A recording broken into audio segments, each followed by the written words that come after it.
कोई पहले से ही ऐसा न सोच रहा हो। मैं किसी को भी अपनी कंपनी बनाने के लिए प्रोत्साहित नहीं करता। मैं जानता हूं कि कंपनी चलाने में कितना झंझट होता है और मैं नहीं चाहता कि आप उस झंझट में फंसें। कई बार ऐसा भी समय आता है जब लोगों को रोजगार नहीं मिलता और उनके लिए कंपनी चालू करना एक समाधान होता है, परंतु सफलता के अवसर बहुत कम है। 10 में से 9 कंपनियां 5 सालों में डूब जाती है। पहले 5 सालों में जो कंपनियां बची रहती हैं उनमें से भी 10 में से 9 कंपनियां बाद में बंद हो जाती हैं। तो अगर आपकी अब पहले से ही अपनी कंपनी शुरू करने की इच्छा हो तभी मैं इसकी सलाह दूंगा, अन्यथा अपने दिन की नौकरी करते रहें और अपना काम से काम रखें। जब मैं कहता हूं कि अपने काम से काम रखें तो मेरा यह मतलब है कि आप अपनी संपत्ति वाले कॉलम को ज्यादा मजबूत बनाते रहें। एक बार इसमें $1 जाए तो वह कभी बाहर न निकल पाए। इसे इस तरह सोचें कि जब $1 आपकी संपत्ति वाले कॉलम में जाता है तो वह आपका कर्मचारी बन जाता है। पैसे के बारे में सबसे अच्छी चीज यह है कि यह हर दिन 24 घंटे काम करता है और ऐसा पीढ़ियों तक कर सकता है। अपनी दिन की नौकरी को चालू रखें, एक अच्छे मेहनती कर्मचारी की तरह काम करें, परंतु अपनी संपत्ति वाले कॉलम को बढ़ाते रहें। जब आपका कैश फ्लो बढ़ता है तब आप कुछ विलासिता की चीजें खरीद सकते हैं। इस बारे में एक महत्वपूर्ण तथ्य यह है कि अमीर लोग विलासिता की चीजें सबसे बाद में खरीदते हैं, जबकि गरीब और मध्यम वर्गीय लोग विलासिता की चीजें सबसे पहले खरीदते हैं। गरीब और मध्यम वर्गीय लोग अक्सर बड़े घर, हीरे, फर, ज्वेलरी जैसी विलासिता की चीजें इसलिए खरीद लेते हैं ताकि वे अमीर दिख सकें। वे अमीर दिखते हैं परंतु असल में वे उधार के दलदल में गहरे धंसते चले जाते हैं। वे लोग जिनके पास पीढ़ियों से पैसा है, जो लंबे समय से अमीर हैं, वे अपने संपत्ति वाले कॉलम को सबसे पहले बनाते हैं। फिर संपत्ति वाले कॉलम से होने वाले आमदनी उनके लिए विलासिता की चीजें खरीद लेती है। गरीब और मध्यम वर्गीय लोग अपनी खून पसीने की कमाई और बच्चों की विरासत की कीमत पर विलासिता की चीजें खरीदते हैं। सच्ची विलासिता असली संपत्ति में निवेश करने और उसे विकसित करने का प्रोत्साहन है। उदाहरण के लिए, जब मेरी पत्नी और मेरे पास हमारे अपार्टमेंट हाउसेस से अतिरिक्त पैसा आने लगा तो वह बाजार गई और अपने लिए मर्सिडीज खरीद लाई। इसमें जरा सी भी मेहनत या जोखिम नहीं था, क्योंकि अपार्टमेंट हाउस के कारण उसने कार खरीदी थी, परंतु उसे इसके लिए 4 सालों तक इंतजार करना पड़ा था। जब रियल एस्टेट पोर्टफोलियो बढ़ रहा था और आखिरकार उसने इतना अतिरिक्त पैसा दे दिया कि कार खरीदी जा सकती है। परंतु मर्सिडीज की यह विलासिता दरअसल एक सच्चा पुरस्कार है, क्योंकि उसने यह साबित कर दिया था कि वह अपनी संपत्ति वाले कॉलम को सही तरह से बढ़ाना जानती है। अब उसके लिए उस कार की कीमत सामान्य रूप से खरीदी गई कार से कहीं ज्यादा है। ज्यादातर लोग अक्सर इच्छा जागने पर बिना सोचे समझे जाते हैं और कर्ज पर कार या विलासिता की कोई चीज खरीद लेते हैं। हो सकता हो कि वे जिंदगी से ऊब चुके हों या उन्हें सिर्फ एक नए खिलौने की जरूरत हो। कर्ज पर विलासिता की चीज खरीदने से देर सवेर वह आदमी उस चीज से चिढ़ने लगता है, क्योंकि उसके कारण जो कर्ज लिया है वह एक भार बन गया। एक बार आपने अपने बिजनेस को बनाने, उसमें निवेश करने का समय निकाल लेते हैं तो फिर आप उसमें जादू की छड़ी घुमा सकते हैं, जो अमीरों का सबसे बड़ा रहस्य है। यह रहस्य अमीरों को भीड़ में सबसे आगे रखता है। अपने काम से काम रखने का इनाम, जो आपको उस राह पर चलने के लिए मिलता है जिस पर अमीर लोग चलते हैं। धन्यवाद।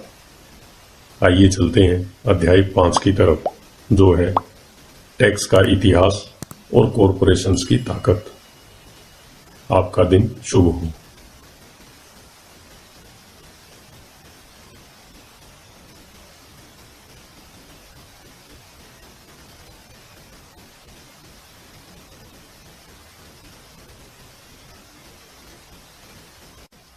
रिच डैड पुअर डैड, अध्याय 5, टैक्स का इतिहास और कॉरपोरेशंस की ताकत। मुझे याद है हमें स्कूल में रॉबिन हुड्स और उसके सुखी गिरोह की कहानी बताई गई थी। मेरे स्कूल के टीचर का मानना था यह केविन कोस्नर की तरह के एक रोमांटिक हीरो की अद्भुत कहानी है जो अमीरों को लूटता था और गरीबों में बांट देता था। मेरे अमीर डैडी की नज़र में रॉबिन हुड हीरो नहीं था, वे उसे बदमाश मानते थे।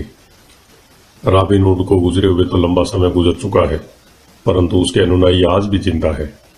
कितनी बार मैंने लोगों को यह कहते सुना है, इसके लिए अमीर लोग पैसे क्यों नहीं देते, या अमीरों को और ज्यादा टैक्स देना चाहिए और उन्हें गरीबों में बांट देना चाहिए। रॉबिन हुड का यह विचार कि अमीरों से लेकर गरीबों में बांट दिया जाए, गरीब और मध्यम वर्ग के लोगों के लिए सर्वाधिक कष्ट का कारण है। इसी रॉबिन हुड आदर्श के कारण मध्यम वर्ग पर टैक्स का इतना भारी बोझ लगा हुआ है। सच्चाई तो यह है कि अमीरों पर टैक्स लगता ही नहीं है। गरीबों की भलाई के लिए जो पैसा लगता है वह मध्यम वर्ग से आता है, खासकर शिक्षित और ऊंची आमदनी वाले वर्ग से। टैक्स के बारे में पूरी तरह से समझने के लिए हमें इसकी ऐतिहासिक पृष्ठभूमि को समझने की जरूरत है। हमें टैक्स के इतिहास को जानने की जरूरत है। हालांकि मेरे पढ़े लिखे डैडी शिक्षा के इतिहास कमाल का ज्ञान रखते थे, परंतु मेरे अमीर डैडी टैक्स के इतिहास पर विशेषज्ञ थे। अमीर डैडी ने माइक और मुझे यह समझाया कि इंग्लैंड और अमेरिका में सबसे पहले कोई टैक्स नहीं लगते थे। कभी कभार युद्ध का खर्च जुटाने के लिए कुछ समय के लिए टैक्स जरूर लगा करते थे। राजा या राष्ट्रपति मुंह से कह भर देता है और हर आदमी उसकी कही बात मानकर अपना सहयोग देता है। ब्रिटेन में 1799 से 1816 के बीच नेपोलियन से युद्ध के समय टैक्स लगाया गया था और अमेरिका में 1861 से 1865 के बीच हुए सिविल वार के खर्च को जुटाने के लिए टैक्स लगाया गया था। 1874 में इंग्लैंड ने इनकम टैक्स को अपने नागरिकों पर स्थायी रूप से लागू कर दिया। 1913 में संविधान के 16वें संशोधन के साथ अमेरिका में भी आयकर स्थायी रूप से लागू किया गया। एक समय था जब अमेरिकी लोग टैक्स विरोधी हुआ करते थे। चाय पर बहुत ज्यादा टैक्स लगने के कारण ही बोस्टन हार्बर पर प्रसिद्ध टी पार्टी की घटना हुई थी, जिससे क्रांतिकारी युद्ध को ताकत मिली। इंग्लैंड और अमेरिका दोनों को नियमित इनकम टैक्स के विचार को जनता के गले उतारने में लगभग 50 साल का समय लगा। इन ऐतिहासिक तिथियों से हमें यह पता नहीं चल पाता कि दोनों ही मामलों में टैक्स शुरू में केवल अमीरों पर लगाए गए थे। अमीर डैडी चाहते थे कि माइक और मैं इस बात को कभी नहीं भूलें। उन्होंने स्पष्ट किया कि टैक्स का विचार लोकप्रिय बना और उसे ज्यादातर लोगों ने सिर्फ इसलिए माना क्योंकि उन्हें यह बताया गया कि टैक्स अमीरों को सजा देने का और मध्यम वर्ग तथा गरीबों को मदद देने का साधन है। इसी कारण जनता ने टैक्स कानून के समर्थन में वोट दिए और यह वैधानिक बन गया। हालांकि इसका मकसद अमीरों को दंड देना है, परंतु दरअसल यह उन्हीं लोगों को दंड देता है जिन्होंने इसका समर्थन किया था, यानी गरीब और मध्यम वर्ग।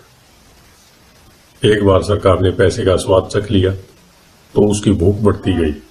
अमीर डैडी ने कहा, तुम्हारे डैडी और मैं पूरी तरह विरोध करते हैं। वे एक सरकारी ब्यूरोक्रेट हैं और मैं एक पूंजीपति हूं। हमें विपरीत व्यवहार के कारण पैसे मिलते हैं और हमारी सफलता अलग अलग मापदंडों पर तोली जाती है। उन्हें पैसा खर्च करने और लोगों को काम देने के लिए पैसे दिए जाते हैं।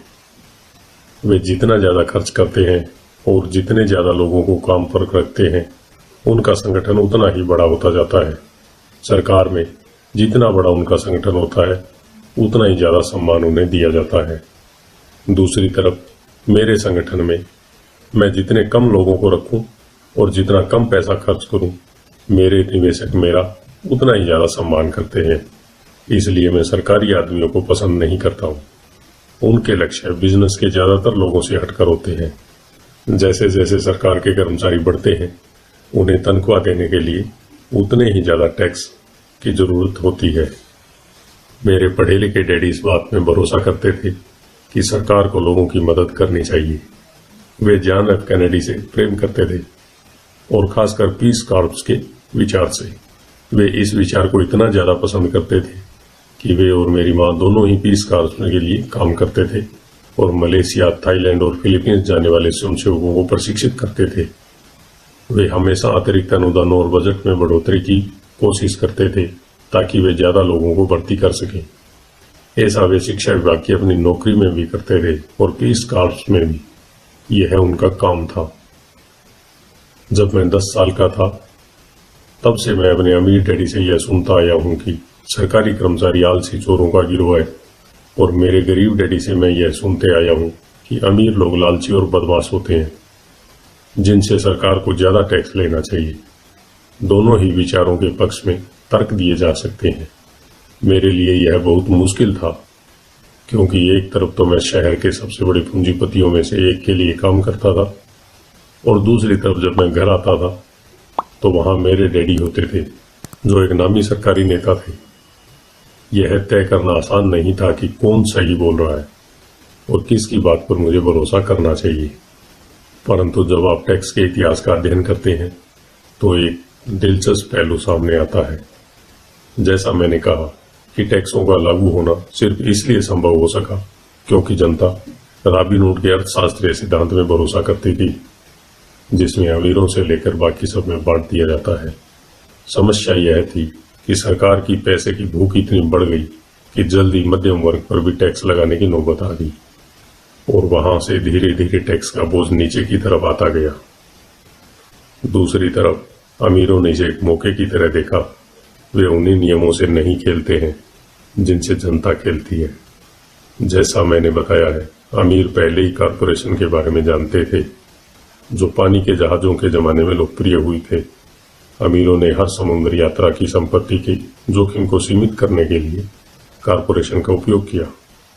अमीर लोग हर समुद्री यात्रा के लिए पैसा जुटाने के लिए कारपोरेशन में अपना पैसा डालते थे। फिर यह कारपोरेशन न्यू वर्ल्ड के खजाने की खोज के लिए नाविकों की भर्ती करता था। अगर जहाज डूब जाता तो नाविकों की जान जाती, परंतु अमीर लोगों को सिर्फ इतना ही नुकसान होता था कि उनका वह पैसा डूब जाता था जो उन्होंने उस समुद्री यात्रा के लिए दिया था। आगे आने वाला चित्र दर्शाता है कि किस तरह कारपोरेट स्ट्रक्चर आपके इनकम स्टेटमेंट और बैलेंस शीट के बाहर बैठता है। अमीर लोग किस तरह खेल को खेलते हैं। कारपोरेशन के कानूनी ढांचे की ताकत का ज्ञान ही अमीरों को गरीबों और मध्यम वर्ग की तुलना में बहुत ज्यादा फायदा देता है। मुझे 2 डैडियों ने शिक्षा दी थी, जिसमें से एक समाजवादी थे और दूसरे पूंजीपति।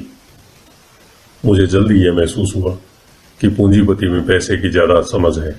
मुझे ऐसा लगा कि पैसे की नासमझी के कारण समाजवादी आखिरकार खुद को ही सजा देते हैं। मुझे ऐसा लगा कि पैसे की नासमझी के कारण समाजवादी जितना जोर लगा लें, अमीर लोग उनसे जीतने का रास्ता हमेशा ढूंढ निकालते हैं। इसी कारण टैक्स आखिरकार मध्यम वर्ग पर लगे। अमीरों ने बुद्धिजीवियों को अपनी बुद्धि से हरा दिया, सिर्फ इस कारण क्योंकि वे पैसे की ताकत को जानते थे, और यह विषय स्कूलों में नहीं पढ़ाया जाता। अमीर लोगों ने बुद्धिजीवियों को किस तरह हराया। एक बार अमीरों से वसूलों का कानून पारित हुआ तो सरकार की तिजोरी में पैसा आने लगा। पहले तो लोग इस बात से खुश हुए। यह पैसा सरकारी कर्मचारियों और अमीरों को दिया जाने लगा। सरकारी कर्मचारियों के पास यह पैसा नौकरियों और पेंशनों के रूप में गया। अमीरों के पास यह पैसा उनकी फैक्ट्रियों के जरिए मिले सरकारी कॉन्ट्रैक्ट से आया। सरकार के पास ढेर सारे पैसे थे, परंतु उस पैसे के मैनेजमेंट की समस्या थी। उसमें कोई रीसर्कुलेशन नहीं था। दूसरे शब्दों में, सरकारी नीति में अगर आप एक सरकारी ब्यूरोक्रेट हैं तो आप पैसा बचाना पसंद नहीं करते। अगर आप अपने लिए आवंटित फंड को खर्च नहीं कर सकते तो आपको अगले बजट में उतनी राशि नहीं मिलेगी, और निश्चित रूप से आपको योग्य तो माना ही नहीं जाएगा।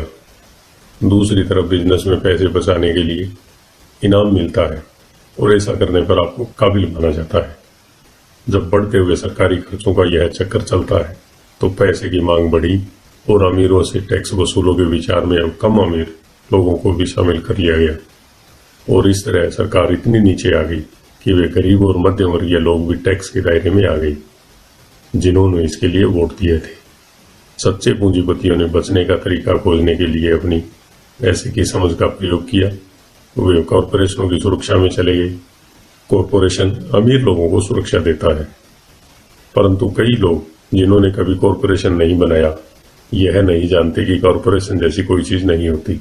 कॉरपोरेशन केवल एक फाइल का फोल्डर होता है जिसमें कुछ कानूनी दस्तावेज लगे होते हैं और जो राज्य सरकार की एजेंसी में दर्ज होकर किसी वकील के ऑफिस में रखा जाता है। यह कोई बड़ी बिल्डिंग नहीं होती जिसके बाहर कॉरपोरेशन का नाम लिखा होता है। यह कोई फैक्ट्री या लोगों को समूह भी नहीं होता। कॉरपोरेशन केवल एक कानूनी दस्तावेज है जो एक ऐसी कानूनी देह बना देता है जिसकी कोई आत्मा नहीं होती। अमीरों की संपत्ति एक बार फिर सुरक्षित हो गई। एक बार फिर कॉरपोरेशन का प्रयोग लोकप्रिय हो गया। यह स्थायी इनकम टैक्स कानूनों के पारित होने के बाद हुआ, क्योंकि कॉरपोरेशन के लिए इनकम टैक्स की दर व्यक्तिगत इनकम टैक्स की दर से कम है। इसके अलावा जैसा पहले बताया जा चुका है, कॉरपोरेशन द्वारा कुछ खर्च टैक्स चुकाने से पहले किए जा सकते हैं। अमीरों और गरीबों के बीच यह लड़ाई सदियों से चली आ रही है। अमीरों से वसूलों अमीरों की हमेशा खिलाफ रही है। यह लड़ाई तब छिड़ती है जब कानून बनते हैं और यह लड़ाई अनंत काल तक चलती रहती है। समस्या यह है कि जो लोग हारते हैं उनमें समझ की कमी है। हारने वाले लोग वे हैं जो हर सुबह उठकर तैयार होते हैं और अपनी नौकरी में कड़ी मेहनत करते हैं और उस पर टैक्स देते हैं। अगर वे यह समझ पाते कि अमीर लोग किस तरह से पैसे का खेल खेलते हैं तो वे भी इस भीड़ को उसी तरह से खेल सकते हैं। फिर वे भी पैसे से आजाद हो सकते हैं और अमीर बन सकते हैं। इसलिए मैं हर बार शहर जाता हूँ जब भी मैं किसी को अपने बच्चे को यह सलाह देते हुए सुनता हूँ कि स्कूल जाओ ताकि सुरक्षित नौकरी मिल सके। जिस कर्मचारी में पैसे की समझ नहीं है वह बच नहीं सकता, चाहे उसकी नौकरी कितनी भी सुरक्षित क्यों न हो। औसत अमेरिकी व्यक्ति आज सरकार के लिए 5 से 6 महीने तक काम करता है ताकि वह टैक्स चुकाने के लिए पैसा जमा कर सके। मेरे विचार में यह समय बहुत ज्यादा है। आप जितनी ज्यादा मेहनत करते हैं आपको सरकार को उतना ही ज्यादा टैक्स देना होता है। इसलिए मेरा मानना है कि अमीरों से वसूलों का नारा उन्हीं लोगों पर भारी पड़ गया जिन्होंने इसके लिए वोट किया था। हर बार लोग अमीरों को सजा देने की कोशिश करते हैं। अमीर लोग सचमुच उसका पालन नहीं करते, बल्कि वे पलटकर वार करते हैं। उनके पास पैसा, ताकत और इरादा होता है जिनके दम पर वे चीजों को बदल सकते हैं। वे सचमुच बैठकर स्वेच्छा से ज्यादा टैक्स नहीं चुकाते। वे ऐसे तरीके खोजते हैं जिनसे उन पर टैक्स का कम से कम बोझ पड़े। इसके लिए वे चतुर और स्मार्ट वकीलों तथा अकाउंटेंट्स की सेवाएं लेते हैं और राजनेताओं को मनाते हैं कि वे कानून बदलें या कानूनी बचाव के रास्ते बनाएं, जिनके पास परिवर्तन करवाने के लिए जरूरी संसाधन होते हैं। अमेरिका का टैक्स कानून भी टैक्स बचाने के कई रास्ते प्रदान करता है। इसमें से ज्यादातर रास्ते हर एक के लिए खुले हैं, परंतु इनका फायदा सामान्य तौर पर अमीर लोग ही उठाते हैं क्योंकि वे इनकी खोज करते हैं, और ऐसा इसलिए होता है क्योंकि वे अपने काम से काम रखते हैं। उदाहरण के तौर पर लोकप्रिय शब्द 1031 इंटरनेशनल रेवेन्यू कोड के अनुच्छेद 1031 का संक्षिप्त रूप है, जिससे रियल एस्टेट बेचने वाले को टैक्स चुकाने में देरी करने का मौका मिलता है अगर वह ज्यादा महंगे रियल एस्टेट को खरीदता है और सौदेबाजी में फायदा नहीं लेता। रियल एस्टेट एक ऐसा पूंजी निवेश है जो बहुत ज्यादा टैक्स लाभ देता है। जब तक आप कम कीमत की प्रॉपर्टी बेचकर ऊंची कीमत की बड़ी प्रॉपर्टी खरीदते रहते हैं तो आपको तब तक टैक्स नहीं देना पड़ता जब तक कि आप उसे नगद ही दें रखना चाहें। जो लोग कानून द्वारा दी गई इन टैक्स की छूटों का लाभ नहीं उठाते वे अपनी संपत्ति वाले कॉलम को बनाने का एक बहुत बड़ा मौका खो देते हैं। गरीबों और मध्यम वर्ग के पास इतने संसाधन नहीं होते। वे चुपचाप बैठे रहते हैं और सरकार की सुइयों को अपनी बाह पर लगने देते हैं और ब्लड डोनेशन की इजाजत दे देते हैं। आज मैं ज्यादा टैक्स चुकाने वाले या कम छूट लेने वाले लोगों की संख्या से लगातार स्तब्ध होता रहता हूं, और वे ऐसा सिर्फ इसलिए करते हैं क्योंकि वे सरकार से डरते हैं। और मैं जानता हूं कि सरकार टैक्स एजेंट कितना डरावना होता है। मेरे कुछ दोस्त हैं जिनके बिजनेस बंद हो गए और इसके लिए सरकार दोषी थी। मुझे यह सब पता है, परंतु जनवरी से लेकर मई के पहले पखवाड़े तक सरकार के लिए काम करना एक बहुत बड़ी कीमत है जो हम टैक्स के डर के कारण चुकाते हैं। मेरे गरीब डैडी ने कभी पलटकर वार नहीं किया। मेरे अमीर डैडी ने भी ऐसा नहीं किया। उन्होंने केवल खेल को चतुराई से खेला और उन्होंने ऐसा कॉरपोरेशन के माध्यम से किया, जो अमीरों का सबसे बड़ा रहस्य है। अमीर डैडी से मेरा पहला सीखा गया सबक आपको याद होगा। मैं 9 साल का बच्चा था और मुझे उससे बात करने के लिए बहुत समय तक इंतजार करना पड़ता था। मैं अक्सर उनके ऑफिस में बैठकर उनका इंतजार करता था। वे जानबूझकर मुझे नजरअंदाज करते रहते थे। वे चाहते थे कि मैं उनकी ताकत को पहचानूं और एक दिन खुद भी उतना ही ताकतवर बनता जाऊं। जितने भी समय तक मैंने उनके मार्गदर्शन में पढ़ा और सीखा, उन्होंने मुझे हमेशा याद दिलाया कि ज्ञान ही ताकत है और पैसे के साथ तो बड़ी ताकत होती है। उसे बनाए रखने के लिए और उसे कई गुना आगे करने के लिए सही ज्ञान की जरूरत होती है। उस ज्ञान के बिना संसार आपको इधर उधर धक्के मारता रहता है। अमीर डैडी हमेशा माइक और मुझे यह याद दिलाते कि सबसे ज्यादा डरावना व्यक्ति बॉस या सुपरवाइजर नहीं होता, बल्कि टैक्समैन होता है। अगर आप उसे मौका देते हैं तो टैक्समैन हमेशा आपसे से ज्यादा वसूल कर सकता है। पैसा मेरे लिए काम करे, मैं पैसे के लिए काम न करूं। मेरा यह पहला सबक दरअसल ताकत के बारे में है। अगर आप पैसे के लिए काम करते हैं तो आप ताकत को अपने बॉस के हाथ में दे देते हैं। अगर आपका पैसा आपके लिए काम करता है तो आप ताकत को अपने पास रखते हैं और उसे काबू में रखते हैं। एक बार हमें हमारे लिए काम करने वाले पैसे की ताकत का ज्ञान हो जाए, फिर हमें पैसे के लिहाज से स्मार्ट हो जाना चाहिए और हमें डराने वाले लोगों से निपटने का रास्ता ढूंढना चाहिए। इसके लिए आपके पास कानून की समझ होनी चाहिए और इस बात की भी कि सिस्टम कैसे काम करता है। अगर आप अज्ञानी हैं तो आपको आसानी से डराया जा सकता है। अगर आप जानते हैं कि आप क्या बात कर रहे हैं तो आपके पास बचने का मौका है। हाँ, इसलिए अमीर डैडी स्मार्ट टैक्स अकाउंटेंट्स और वकीलों को इतना ज्यादा वेतन देते थे। वकीलों को वेतन देना सरकार को टैक्स देने से सस्ता था। मेरे लिए उनका सर्वश्रेष्ठ सबक था, स्मार्ट बनो ताकि तुम्हें इधर उधर धक्के न दिए जा सके, और मैंने जिंदगी भर इसे अपनाया है। वे कानून जानते थे क्योंकि वे कानून का आदर करते थे। वे कानून क्योंकि न जानना बहुत महंगा साबित हो सकता था। अगर आप जानते हैं कि आप सही हैं तो आप किसी से भी उलझने से नहीं डरेंगे, चाहे आपका मुकाबला रॉबिन हुड और उसके गिरोह से ही क्यों न हो जाए। मेरे पढ़े लिखे डैडी मुझे हमेशा प्रोत्साहित करते थे कि मैं किसी बड़े अच्छे कॉरपोरेशन में बढ़िया सी नौकरी ढूंढ लूं। वे मुझे हमेशा उन अच्छाइयों के बारे में बताते थे जो कॉरपोरेट सीढ़ी पर चढ़ने से हासिल की जा सकती थी। वे यह नहीं समझ पाते थे कि कॉरपोरेट नियोक्ता से मिलने वाले वेतन के चेक पर पूरी तरह निर्भर रहने से मैं एक ऐसी दुधारू गाय बन जाता जिसे दूहा जा सकता था। जब मैंने अपने अमीर डैडी को अपने डैडी की सलाह बताई तो वे केवल हंसे। उन्होंने सिर्फ यही कहा, सीढ़ी के मालिक ही क्यों न बना जाए। बचपन में मुझे यह समझ में नहीं आया था कि अपने कॉरपोरेशन के मालिक होने से अमीर डैडी का क्या मतलब था। यह एक ऐसा विचार था जो असंभव और डरावना लग रहा था।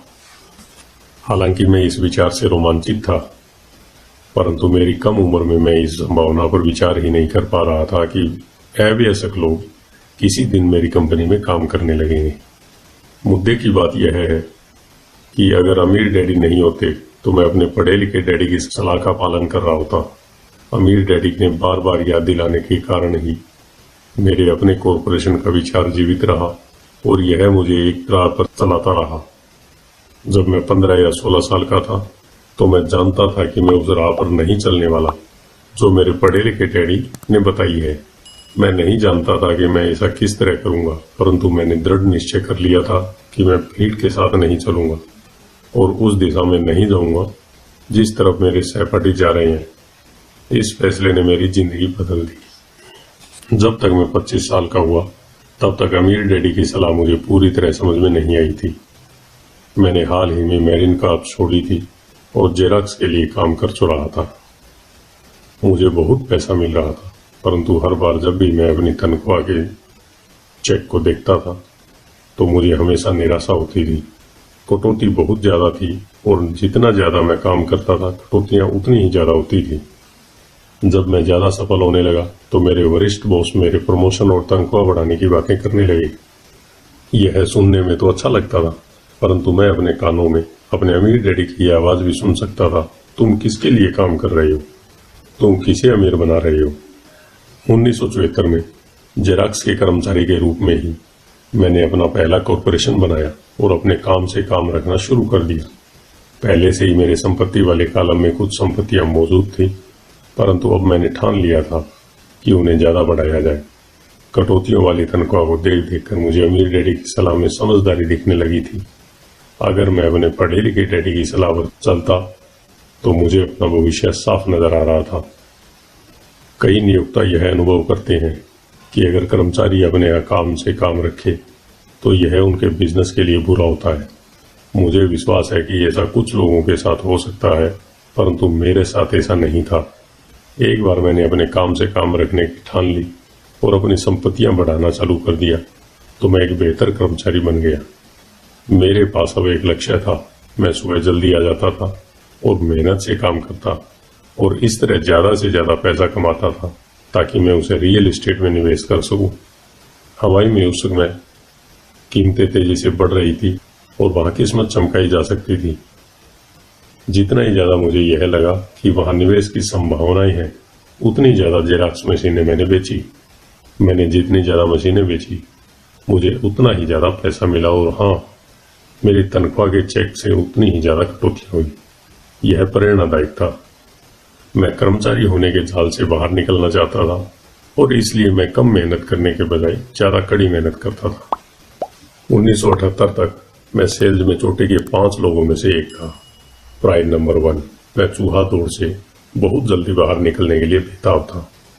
3 साल से भी कम समय में मैं जेरॉक्स की तुलना में अपने छोटे से कॉरपोरेशन से कहीं ज्यादा कमा रहा था, जबकि मेरा कॉरपोरेशन रियल एस्टेट में निवेश करने वाली कंपनी थी और वह पैसा जो मैं अपने कॉरपोरेशन से अपनी संपत्ति वाले कॉलम में बना रहा था, वह पैसा मेरे लिए काम कर रहा था। मुझे कॉपियर बेचने के लिए दरवाजे खटखटाने की जरूरत नहीं थी। अमीर डैडी की सलाह में मुझे ज्यादा समझदारी दिख रही थी, यानी कि मेरी प्रॉपर्टी से आने वाला कैश फ्लो इतना ज्यादा हो गया कि मेरी कंपनी ने मेरे लिए पहली कार खरीद दी। जेरॉक्स के लोगों को लगा कि मैं अपने कमीशन बेच रहा हूं, परंतु मैं ऐसा मैं नहीं कर रहा था। मैं अपने कमीशन को संपत्तियों वाले कॉलम में निवेश कर रहा था। मेरा पैसा और ज्यादा पैसा कमाने के लिए कड़ी मेहनत कर रहा था। मेरी संपत्ति वाले कॉलम का हर डॉलर एक बढ़िया कर्मचारी था, जिसकी कड़ी मेहनत के कारण और ज्यादा कर्मचारी तैयार होते थे और वे सब मिलकर अपने बॉस को एक नई कार तोहफे के रूप में दे देते थे, और वह भी टैक्स चुकाने के पहले। मैंने जेरॉक्स के लिए ज्यादा कड़ी मेहनत करना चालू कर दिया। मेरी योजना सही तरह से चल रही थी और मेरी कार इसका जीता जागता सबूत थी। अपने अमीर डैडी से सीखे गए सबक के कारण उस चूहा दौड़ मिथक से बाहर निकलने में सफल हो सका था और कम उम्र में ही एक नियोक्ता बन गया। यह पैसे की समझ से ही कुछ संभव हुआ था। इस वित्तीय ज्ञान के बिना, जिसे मैं फाइनेंशियल आईक्यू कहूंगा, आर्थिक स्वतंत्रता की मेरी राह में बहुत ज्यादा मुश्किलें आई होती। अब मैं फाइनेंशियल सेमिनारों में दूसरों को इस आशा के साथ सिखाता हूं ताकि मैं उनके साथ अपना ज्ञान बांट सकूं। जब भी मैं लेक्चर देता हूं तो मैं लोगों को यह याद दिलाता हूं कि फाइनेंशियल आईक्यू विशेषज्ञता के 4 बड़े क्षेत्रों से आने वाले ज्ञान से बनता है। नंबर 1 है अकाउंटिंग, जिसे मैं फाइनेंशियल साक्षरता कहता हूं। अगर आप साम्राज्य बनाना चाहते हैं तो यह बहुत महत्वपूर्ण दक्षता है।